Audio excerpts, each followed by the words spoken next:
Durante siglos la historia se escribió desde el punto de vista de los poderosos, de los reyes, de los líderes militares o religiosos, de los potentados capitalistas o de cualquier caudillo. Esto empezó a cambiar hace poco más de 100 años, cuando algunos historiadores volvieron la mirada hacia la gente común, interesándose por la vida cotidiana de quienes a veces, sobre todo, bastante tenían con sobrevivir. Es lo que alguien llamó la intrahistoria. Un libro publicado recientemente nos acerca precisamente a la realidad de la gente común, la gente de a pie, en el País Vasco y en Navarra, en los años 30 del pasado siglo. Una atractiva aproximación a la vida cotidiana de la generación que vivió en el contexto de la Segunda República y de la Guerra Civil. Es el tema que nos plantea hoy Eusko Ikaskuntza en una nueva charla con Juan Aguirre. Gabón, Juan. Gabón, Eva. Un libro que se titula Gente corriente en tiempos convulsos. La vida cotidiana en el País Vasco 1931-1939. Una lectura francamente agradable, muy instructiva, muy bien escrito, como no podía ser menos, pues de quien es su autor, que es Santiago de Pablo, catedrático de Historia Contemporánea de la UPV, en la Facultad de Letras del campus de Álava y socio de Eusko Ikaskuntza. Bueno, Santiago es autor de numerosas obras sobre la historia del País Vasco en el siglo XX y también sobre la evolución histórica del cine y del deporte, su especialidad. De hecho, es miembro de la Academia de Artes y Ciencias Cinematográficas de España y ha trabajado como guionista y como asesor histórico en distintas producciones audiovisuales. Gabón, Santiago. Gabón, buenas noches. Gabón. Pues vamos a charlar un poco sobre este interesante libro. Y bueno, quizá lo primero que se me ocurre señalar, Santiago, es que bueno, es la vida cotidiana del País Vasco, claro, pero en realidad queda bastante claro, y tú insistes desde el principio, en que habría que hablar de vidas cotidianas, porque no eran iguales la vida, no era igual para quienes vivían en las ciudades o en las áreas rurales, para las mujeres que para los hombres, para la burguesía que para el proletariado industrial. Pero bueno, más allá de esto, que parece una obviedad, también da la impresión, a través del libro, que el País Vasco de hace 90 años era un país de enormes contrastes, bastante mayores de los que hay en la actualidad. ¿Esto es correcto señalarlo así? Sí, yo creo que sí. Es verdad que ahora también hay diferencias sociales, contrastes en la vida cotidiana, pero en general la sociedad ha tendido a una mayor igualdad. En aquella época pues había, por ejemplo, grandes diferencias, para empezar, entre el mundo urbano y el mundo rural. Los campesinos en los baserris o en zonas más de, por ejemplo, la Rioja Alavesa, pues no tenían nada que ver con la vida en las ciudades, que era en el sentido muy moderna. Y además cada ciudad con su propia identidad, con su propia idiosincrasia, ¿no? Bilbao, una ciudad más industrial, grande, abierta, digamos, ahí al mar, al puerto, a la industria, a la minería, una ciudad burguesa también importante. Donostia, pues ya centrada en el turismo, una parte más aristocrática. El verano, sobre todo, se reunían, a pesar de ser la Segunda República, seguía siendo un momento de reunión de las clases aristocráticas de otras partes. Y Vitoria, pues siempre una ciudad un poquito más, en aquella época sobre todo, más pequeña, casi más rural, etcétera, etcétera, ¿no? Y por tanto, quizás esa globalización, que obviamente no impide las diferencias sociales, pero que nos hace más iguales, en aquella época realmente pues se parecía muy poco a la vida cotidiana, a lo mejor, de un gran burgués del ensanche de Bilbao, que un campesino, por ejemplo, del allanado de la Rioja Alavesa, ¿no? Tras el crack de 1929, Estados Unidos y de hecho toda Europa entraron en una profunda crisis económica que llevó el desempleo a unos niveles desconocidos hasta entonces. Paradójicamente, los años 30 asisten, sin embargo, al despuntar de la sociedad de consumo. ¿Cómo ocurrió esto? Bueno, es verdad que puede parecer un poco contradictorio, pero es que, claro, los procesos, digamos, de vida cotidiana, de mentalidades, no tienen a veces que ver directamente con los cambios inmediatos. Estamos hablando en este caso de unos procesos que casi se podría decir que empiezan a finales del siglo XIX, con lo que se llama la sociedad de masas, ¿no? Que es una sociedad de consumo en masa. Las marcas, quizás no somos conscientes de que hace 150 años no había marcas comerciales, todo se compraba, digamos, directamente en el mercado, en lo cercano, ¿no? Los deportes de masas, los grandes espectáculos, el cine, todo esto empieza más o menos a finales del 19 y se incrementa a partir de la Primera Guerra Mundial, que es un cambio muy importante a nivel social, ¿no? En muchos aspectos. Incluso, por ejemplo, comentabas pues el tema de la vida de las mujeres, cambia mucho en torno a esa época. Los años 20, y a pesar de que en España hay una dictadura, también parece contradictorio, porque es una dictadura de Primo de Rivera, pero algunos autores hablan incluso de dictadura modernizadora, es decir, hay cambios sociales importantes que continúan, por tanto, toda esa fase. ¿Qué es lo que sucede? Que en los años 30, efectivamente, después del Jueves Negro, de la bolsa de Estados Unidos y una crisis en todo el mundo, en toda Europa, en España llega también, y es un momento muy complicado. Pensamos que, por ejemplo, en algunas zonas de Vizcaya había niveles de paro, pues eso, del 35, del 40%, y en aquella época hay que recordar que no había seguro de paro ni seguridad social, y que buena parte de las mujeres no trabajaban fuera de casa, con lo cual una persona en paro significaba que la familia, el núcleo familiar, se quedaba sin nada, ¿no? Es muy importante. A la vez, ¿qué pasa? Que todo eso que viene detrás de esa sociedad de consumo, sociedad de masas, la época grande del fútbol, del cine, del consumo, bueno, de bebidas, por ejemplo, bebidas alcohólicas o bebidas que hoy tenemos, Coca-Cola, pues ya hay anuncios de Coca-Cola en esa época, pues obviamente se mantiene, no hay un corte radical en ese sentido. Bueno, ya nos apunta Santiago que son los años del descubrimiento del tiempo libre, ¿no? De la cultura del ocio, que hasta entonces o hasta poco antes era un privilegio exclusivo de las clases acomodadas. También podía favorecer esto a las comunicaciones, ¿no? Los desplazamientos que hacen que se supere el aislamiento. Como dices tú en el libro, había anteriormente personas que nunca salían de sus pueblos y sus comarcas, prácticamente en toda su vida. Eso ya va cambiando. Entonces, ¿cuáles eran? Has apuntado el fútbol, por ejemplo, el cine, pero ¿cuáles eran más o menos ya aquí en nuestro medio, en nuestro entorno, las principales diversiones y entretenimientos? Bueno, efectivamente es muy importante, a pesar de ser época de crisis, porque en tiempos de crisis la gente necesita también divertirse, olvidarse, incluso durante la guerra, aunque parezca paradójico, ¿no? Pero ya en la etapa republicana, desde luego, hay un boom del tiempo libre, del ocio, que se extiende también a las clases populares, siempre con diferencias, ¿no? Pero ahí hay un cambio importante en el sentido de que mucha más gente puede disfrutar ya de cosas que antes eran imposibles. Las principales diversiones y entretenimientos, bueno, pues hemos ido mencionando el deporte de masas como espectáculo y como también como práctica, no hay que olvidarlo. Es la época dorada del fútbol, bueno, con los grandes equipos, bueno, por ejemplo, el decir que la mitad de los equipos, hay un momento en el año 30-31 que la mitad de los equipos de la Liga Española, de la primera división, eran vascos, 5 de 10. Bueno, eso nos da una idea de la importancia que tenía el deporte, con campos como San Mamés, bueno, Mendizorroza, etcétera, llenos de aficionados. Sí. Y perdona, Santi, sí. y el primer periódico deportivo surge aquí. Y el primer periódico deportivo, el Excelsior, que surge en Bilbao, no es el primer diario, había semanarios y tal, pero no es en Madrid ni en Barcelona. Eso nos está implicando una afición al deporte que era enorme.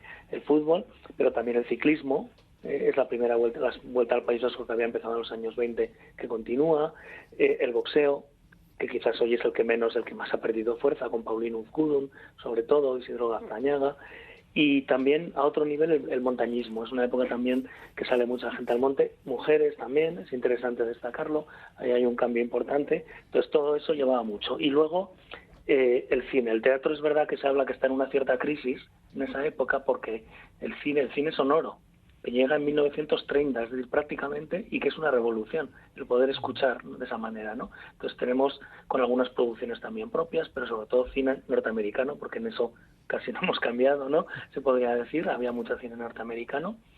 Y bueno, el turismo, ese sí que era más para las clases acomodadas, porque todavía poca gente, las vacaciones eran muy, muy cortas, una semana a veces, y por tanto muy poca gente, por ejemplo, podía hacer turismo, ¿no? Pero es verdad que hay una apertura, como has comentado antes, incluso gente que va al extranjero, etcétera, cuando otras personas poco antes es que casi no habían salido ni de su comarca. Sí, y no olvidemos, Santiago, la pasión por los toros. Y la pasión por los toros, que efectivamente también había en las plazas de toros, bueno, sobre todo Bilbao, la Semana Grande de Donostiarra con los toros, que ya tenía también mucha fuerza, bueno, los Sanfermines, por supuesto, aunque la gente no iba de blanco, eso se ve en las fotografías y en el cine de la época, que eso es curioso porque corrían los Sanfermines normalmente hasta con chaqueta, boina, chaqueta, sí, sin corbata, sí. Que cuando uno ve las imágenes, que para nosotros son una fuente, es muy importante, ¿no? Ver una fotografía antigua o un documental de la época, pues por ejemplo vemos los Sanfermines ya con bastante ambiente. Hemingway había llegado y había un ambiente sanferminero potente, pero con esas diferencias también, que hay cosas que nos sorprenden, por supuesto. Sí. Además de tiempos convulsos, como reza el título del libro, los años 30 también fueron pues una década de importantes transformaciones que no siempre fueron bien recibidas en una sociedad pues tradicional como la vasca, conservadora, religiosa, con mucho peso por parte de la religión. Esa tensión entre modernidad y tradición, ¿cómo se manifestaba? Pues yo creo que era constante. Me parece que los años 30 son un periodo como de transición entre esa sociedad más tradicional y la modernidad, que entra con mucha fuerza, pero que se encuentra con esas, digamos, reticencias, ¿no? Reticencias que, a ver, tampoco hay que verlo como una oposición constante, porque, por ejemplo, la propia Iglesia utiliza muchos medios que son modernos, realmente modernos. A veces no somos conscientes de que, por ejemplo, el fútbol en buena parte de nuestras ciudades entra por las órdenes religiosas que venían de Francia, a finales del 19, principios del 20, y que introducen, por ejemplo, los nuevos deportes aquí. Pero sí que había como una mentalidad en gran medida muy conservadora en los campesinos, pero incluso en los obreros. A veces vemos, por ejemplo, las fuentes nos dicen como a lo mejor, sobre todo los anarquistas, no tanto los socialistas, hablaban de bueno, pues no sé, el control de la natalidad, de que la familia era algo, y realmente, no sé, incluso líderes comunistas como la Pasionaria o Dolores Ibarruri realmente tiene una familia, un núcleo familiar, digamos, de siempre, por decirlo así. Entonces, ahí hay una ruptura de muchos elementos modernos que van entrando. Es la época de la radio, por ejemplo. Realmente al País Vasco llega en los años 30, pero la prensa de masas, muchos aspectos, el cosmopolitismo del turismo que comenzaba antes en Bilbao, etcétera, etcétera, pero los bares modernos, la gente habla del jazz, empieza a aparecer, y a la vez se mantienen pues las romerías en los pueblos, los caseríos, los deportes rurales vascos. Entonces ahí hay como una lucha, por decirlo así, entre una parte más moderna que se va, digamos, imponiendo, pero desde luego sin perder esa mentalidad más tradicional que de alguna manera yo creo que estaba muy extendida y que son procesos, como digo, más largos. Algo parece indicar en este sentido, Santiago, el hecho de que el divorcio, aprobado durante la República, pues no cuajó. Tú ya lo señalas en el libro, excepto en Vizcaya, hubo escasos matrimonios civiles en el País Vasco, ¿verdad? Y quiero que esto me lo ligues con la situación de la mujer en los años 30, que fue verdaderamente una época en la que ya venía esto desde los años 20, claramente, pero fue cuando realmente muchas mujeres pusieron un poco en solfa su rol social de sumisión, del ángel del hogar, etcétera, ¿no? Sí, es así. Hay un cambio muy importante, sobre todo porque es un cambio legislativo también. Es decir, en los años 20 es verdad que, y además eso se ve, como digo, hasta la manera de vestir. Hay un cambio importante, pero no se aplica, no se manifiesta en cambios legales durante la dictadura, salvo excepciones. Por ejemplo, es bastante desconocido que ya en los años 20 hubo algunas mujeres concejadas en San Sebastián, en Vitoria y en algunos lugares más. Entonces, pero es verdad que no hubo un cambio, digamos, de fondo. Sin embargo, la República tenía claro que quería llevar a la práctica ese cambio, y hay elementos legislativos importantes. Para empezar, el voto femenino, que más allá de un símbolo es un cambio real que tiene muchísima importancia, muchísima influencia. Hay una participación incluso masiva de mujeres en partidos políticos, especialmente en el caso del Partido Nacionalista Vasco, con la agrupación Emakume Abertzale Batza, pero también los carlistas. Esa mezcla entre modernidad y tradición que comentábamos antes se demuestra aquí. Un partido como el carlismo, como el tradicionalismo, tiene la llamada Asociación de Margaritas, que realmente tenían miles de afiliadas haciendo labores. Hay varias candidatas a Cortes, de derechas y de izquierdas, socialistas, Julia Álvarez, etcétera, Pilar Careaga, que luego fue alcaldesa de Bilbao, es candidata a las Cortes. Es decir, y luego, por ejemplo, a nivel laboral, también hay una serie de leyes que defienden la igualdad de la mujer en el trabajo, o la propia Constitución, que establece la igualdad de ambos sexos también en el matrimonio. El divorcio, es verdad, volvemos un poquito a esta diferencia, que por ejemplo se aprueba, y en Álava es que prácticamente no se divorcia a nadie. En Vizcaya sí, y en algunas otras zonas. Pero en general los roles familiares seguían siendo, digamos, tradicionales, ¿no? Y luego también siempre hablamos, ¿no?, de que las cosas hay que verlas en su contexto. En el caso de la República tampoco vamos a idealizarla, porque hay algunas leyes de la República en materia laboral para las mujeres que hoy nos parecen todavía discriminatorias, pero claro, estamos en los años 30. Eso hay que tenerlo en cuenta, que son avances muy importantes para la época. Uh-huh. En el capítulo que dedicas a la educación aparece la idea de que el nivel de escolarización básica en el País Vasco era superior al de la media española. Sin embargo, el alumnado que cursaba estudios de secundaria era una minoría y muchos menos, evidentemente, los que conseguían acceder a la universidad. ¿Qué impedía este desarrollo educativo? Bueno, hay muchos factores. Para empezar, la base es muy fuerte porque las diputaciones, estamos hablando de que existía el concierto económico en las 3 provincias o el convenio en el caso de Navarra, y también los ayuntamientos llevan a cabo una labor de educación muy potente, ¿no? Es verdad que en la República, por ejemplo, está la famosa construcción de escuelas que hace la República. Aquí no fue tan importante porque ya existía realmente. Entonces, a pesar del problema que suponía el euskera, a veces muchos maestros en pueblos de euskaldunes mayoritariamente llegaban de fuera y no sabían euskera. Pero ya había una idea, el euskera no fue oficial durante la República y no hubo, por tanto, enseñanza oficial del euskera, salvo en las primeras icastolas que fueron apareciendo en aquella época, pero todavía muy poquito. Pero realmente hay una labor muy potente a nivel local, también de órdenes religiosas. Comentaba antes que, aunque en la República se prohíbe, en realidad lo que hacen es transformarse en colegios públicos, haciendo una pequeña trampa legal, ¿no? En colegios privados, que dependen de los propios padres. Entonces, ahí hay una base. Sin embargo, ¿qué pasa? Que claro, la gente empezaba a trabajar muy pronto y las familias, en su mayor caso, necesitaban el trabajo de los hijos y de las hijas también muy pronto. Entonces, era difícil pasar a la enseñanza secundaria. Había muy pocos institutos. Estamos hablando de las capitales. Y muchísimo menos la universidad. En el caso vasco solamente existía la Universidad de Deusto y, por tanto, para muchas carreras había que ir a Valladolid, Madrid, Zaragoza, básicamente eran.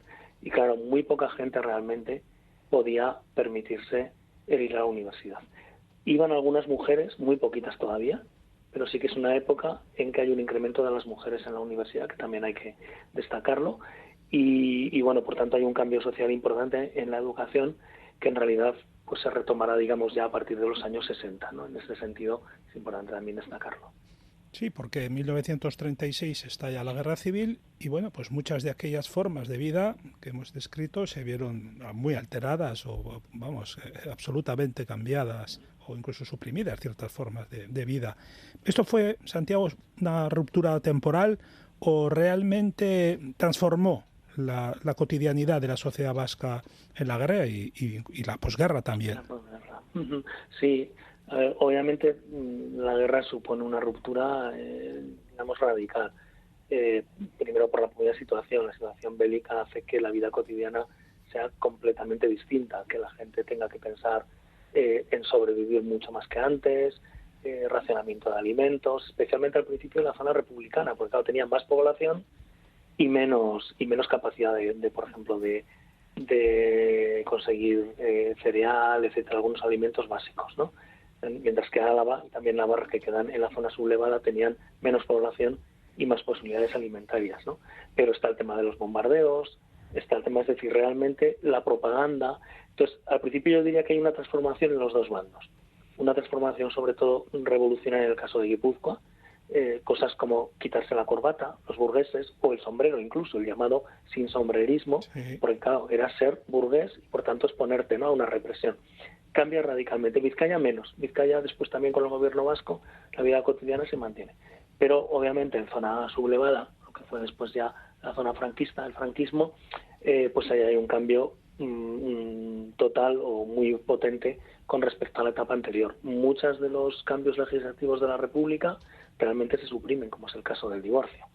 Y en otros casos pues hay una parafernalia de carácter propagandístico, de uniformes, mucho más militarizada, ocupar la calle con actos públicos, que en parte también se hacía en zona republicana, pero obviamente no tenía el mismo sentido, ¿no? Y por tanto hay una ruptura clara. ¿Qué pasa?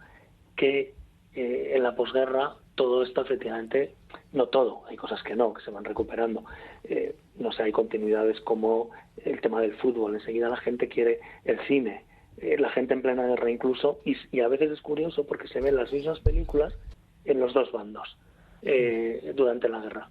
o por supuesto no las películas de propaganda soviéticas o alemanas que son en cada zona. Entonces ahí, pero desde luego la posguerra sigue siendo una época muy dura en la que obviamente hay represión también, hay hambre por la Segunda Guerra Mundial y por tanto hay en ese sentido, yo creo que sí que hay una continuidad respecto a la etapa franquista en la guerra que de alguna manera empieza a recuperarse, yo diría, a partir de los años 60.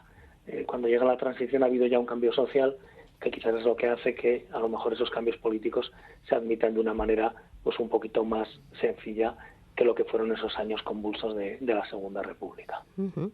Bueno, pues una historia sobre la gente corriente en una época ciertamente convulsa. ¿Recordamos el título del libro, Juan? Gente corriente en tiempos convulsos, la vida cotidiana en el País Vasco 1931-1939, del catedrático de Historia Contemporánea de la UPV y socio de Eusko Ikaskuntza, Santiago de Pablo, que lo ha publicado la editorial vitoriana Betagarri Liburuak. El retrato de una época. Santiago de Pablo, pues muchas gracias, eskerrik asko, agur. Gracias a vosotros, agur. Agur, Juan. Eskerrik asko, Eva.